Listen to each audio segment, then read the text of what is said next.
अब जो चीज मैं आपको बताना चाहता हूं, अगर आप ऐसे लोगों की बात करें जो बाइबल में हमारे हीरो हैं, जो अब्राहम है, जो दाऊद है, जो सुलेमान है, जो पतरस है, जो पौलुस है, अगर हम उनकी बात करें कि उनकी जिंदगी में जो छुटकारा आया वो किस तरह से आया,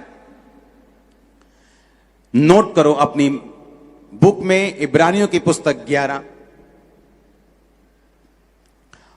उसकी 8 से लेके 19 आयत तक। उसमें लिखा, विश्वास ही से अब्राहम जब बुलाया गया तो आज्ञा मानकर ऐसी जगह निकल गया जिसे मिरास में लेने वाला था, परंतु वह ना जानता था कि मैं किधर जाता हूं, तो भी निकल गया। विश्वास ही से उसने प्रतिज्ञा किए हुए देश में, परदेसी देश में परदेशी के समान रहकर इसहाक और याकूब समेत जो उसके साथ उसी प्रतिज्ञा के वारिस थे तंबुओं में वास किया, क्योंकि वह उस स्थिर नींव वाले नगर की बाट जोहता था जिसका रचने वाला और बनाने वाला परमेश्वर है। बाइबल कहती है कि विश्वास से अब्राहम निकल गया। कहां पर? परमेश्वर ने कहा अपने देश को, अपने परिवार को छोड़ दे और चला जा उस देश को जो मैं तुझे दिखाऊंगा। बाइबल कहती है उसने इंतजार नहीं किया और निकल गया घर से। यह भी मालूम नहीं था कि मैं इधर को जाऊं, उधर जाऊं, इधर जाऊं कि इधर जाऊं। जस्ट इतनी आज्ञा मिली थी कि अपने घर से निकल, अपना बैग पैक कर और निकल जा। जो देश मैं तुम्हें दिखाऊंगा उस देश में चला जा, अपने घर, कुटुंब, परिवार को छोड़ के चला जा।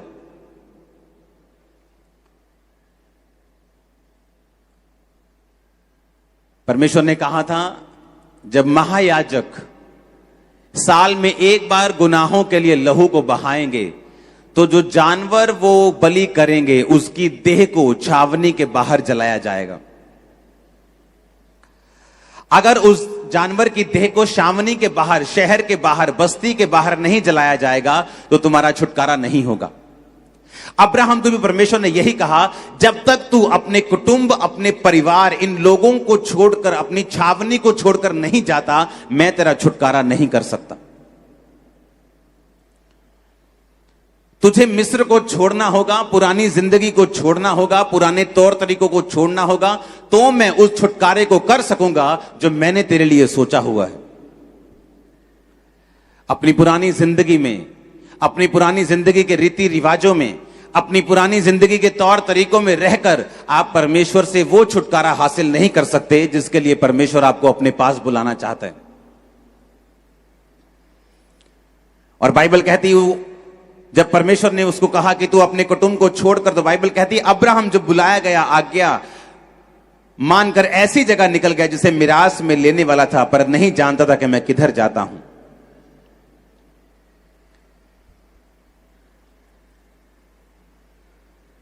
पहला कारण छुटकारे का, आपको पुरानी जिंदगी से निकलना पड़ेगा अगर आप छुटकारा चाहते हैं तो। नोट करो, पुरानी जिंदगी में रहकर, उसके तौर तरीकों से रहकर आप नए छुटकारे को हासिल नहीं कर सकते। व्यवस्था विवरण 18 उसकी 9 से 13 आयत में लिखा हुआ, मैं इसको पढ़ूंगा, आप इसको सिर्फ सुनेंगे। जब तू उस देश में पहुंचे जो तेरा परमेश्वर यहोवा तुझे देता है, तब वहां की जातियों के अनुसार घिनौना काम करना ना सीखना। तुझ में ऐसा ना हो कोई अपने बेटे या बेटी को बलि करके चढ़ाए, या किसी से भविष्य पूछे, या शुभ अशुभ मुहूर्तों को माने, या टोने और तांत्रिक, या भविष्य पूछने वाले, या भूत को साधने वाले, या भूत को जगाने वाले लोगों के पास जाएं। जितने ऐसे काम करते वो यहोवा के लिए घृणित हैं। मेरी दाहिनी आंख फड़क रही है, आज कुछ अच्छा होगा। मेरी बाहिनी आंख फड़क रही है, आज कुछ बुरा होगा। परमेश्वर कहता है जब तक तुम इन चीजों से नहीं निकलोगे, मेरा किया हुआ छुटकारा तुम्हें कभी नहीं मिलेगा। मैं घर से निकलूंगा 12:15 बजे, 11:45 नहीं निकलूंगा। मैं इस दिन को कार नहीं खरीदूंगा, मैं इस दिन को यह चीज नहीं लूंगा। परमेश्वर ने कहा जब तक तुम अशुभ और शुभ मुहूर्तों को मानते रहोगे, मैं तुम्हारा छुटकारा नहीं कर पाऊंगा।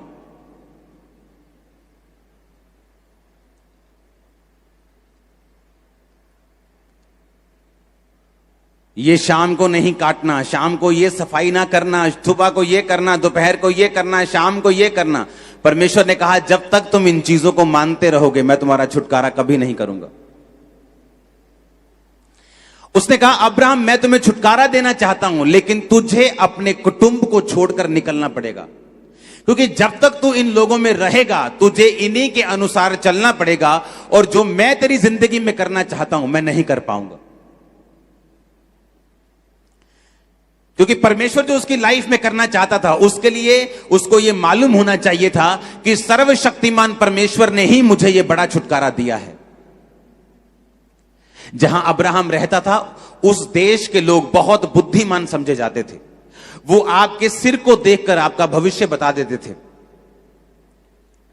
तो परमेश्वर को मालूम था कि जब तक अब्राहम इन लोगों में रहेगा मैं अब्राहम को ब्लेस नहीं करूंगा। कई बार मैं आपको बता चुका हूं कि मेडिकल साइंस, डॉक्टर्स परमेश्वर ने खड़े किए हैं। बाइबल बताती है, पौलुस ने कहा तिमुथियुस को अपने पेट के बार बार बीमार होने का दाखरस काम मिलाकर, बाइबल बताती है यीशु मसीह ने कहा बीमार को वैद्य की जरूरत है। इसीलिए परमेश्वर ने कहा बीमार को वैद्य की जरूरत है। अगर परमेश्वर को यह बोलना होता कि बीमार को वैद्य की जरूरत ही नहीं है, वो सिर्फ मेरे पास आए, ऐसा नहीं।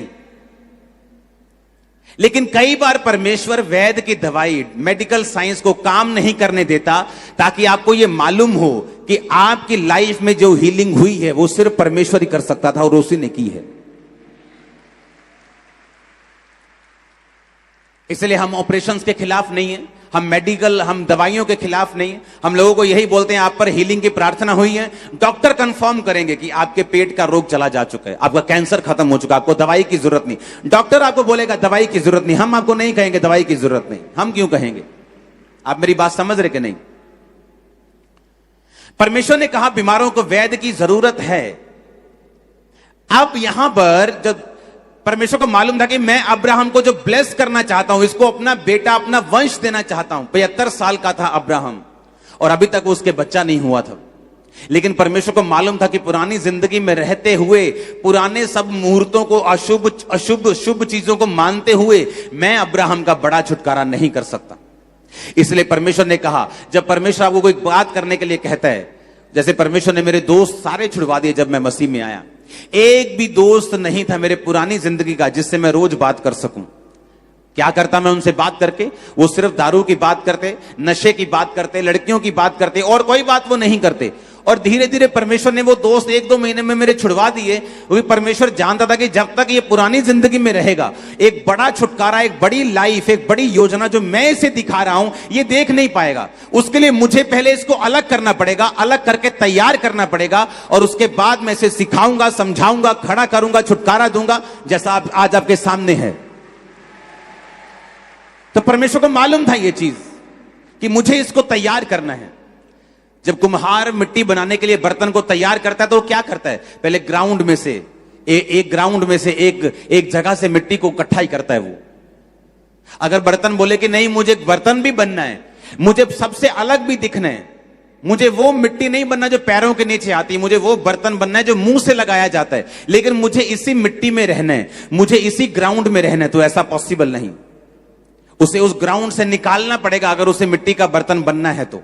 बाइबल कहती है जब उसे ग्राउंड से निकाला जाएगा, उसे अलग ले जाया जाएगा, और फिर उस पर क्या होता है? उसको बपतिस्मा दिया जाता है, मिट्टी को गीला किया जाता है, मिट्टी को गूंथा जाता है। इसलिए बपतिस्मे के बिना कभी भी आपका छुटकारा नहीं होता, बाइबल कहती है। और जब आपका बपतिस्मा दिया जाता है, मिट्टी को बपतिस्मा देने के बाद उसे गूंथा जाता है, उसे मारा जाता है, जैसे परमेश्वर आपकी परीक्षा करता है, उसमें से रोड़ों को, उसमें से वट्टों को निकाला जाता है, जिस तरह परमेश्वर आपकी कमियों को निकालता है। आपको छुटकारा देने से पहले, आपको मनपसंद बर्तन बनाने से पहले वो आपके व्यभिचार को निकालता है, चोरी को निकालता है, मूर्ति पूजा को निकालता है, वो चीजों को खत्म करता है जो आपकी लाइफ में सही नहीं।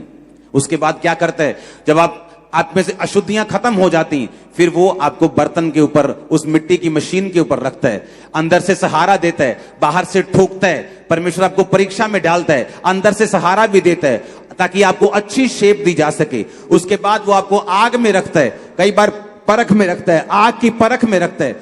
उस परख के बाद जब आप निकलते हैं, फिर आप एक ऐसा बर्तन होते हैं जो अपने घर ले जाकर लोग मुंह से लगाना चाहते हैं।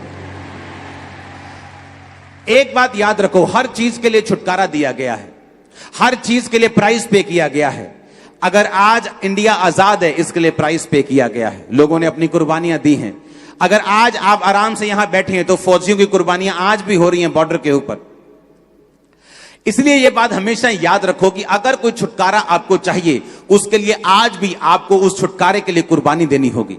आपको अपने टाइम की, अपनी विल की, अपनी इच्छा की, क्योंकि आप उसी ग्राउंड में रह के, उसी दुनिया में रह के, उन्हीं दोस्तों में रह के, उन्हीं रिश्तेदारों में रह के आप परमेश्वर के बड़े छुटकारे को अपनी जिंदगी में हासिल नहीं कर सकते।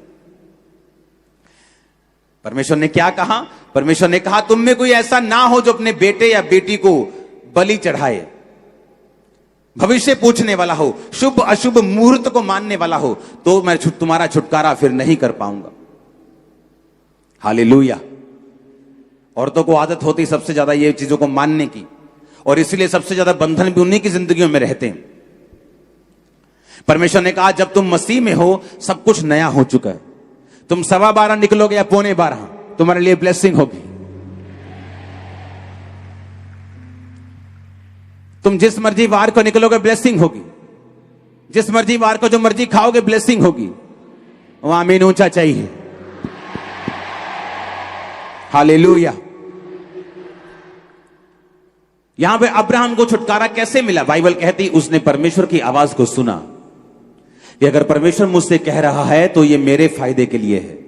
वो मुझे दुखी नहीं करना चाहता, वो मुझे बोर नहीं करना चाहता, वो मुझे तंग नहीं करना चाहता, पर वो मेरी जिंदगी में बड़ा छुटकारा देना चाहता है। इसलिए परमेश्वर ने कहा तुम्हारी सोच में मेरी सोच में जमीन और आसमान का फर्क है। तुम्हारे काम करने के तरीकों मेरे काम करने के तरीकों में जमीन और आसमान का फर्क है। इसलिए हमें उसी के अनुसार चलना है जो परमेश्वर कहता है, जो वचन कहता है। अगर हम उसी चीज के अनुसार चलेंगे तो बड़ा छुटकारा आप पाने वाले यीशु मसीह के नाम में। हालेलुया।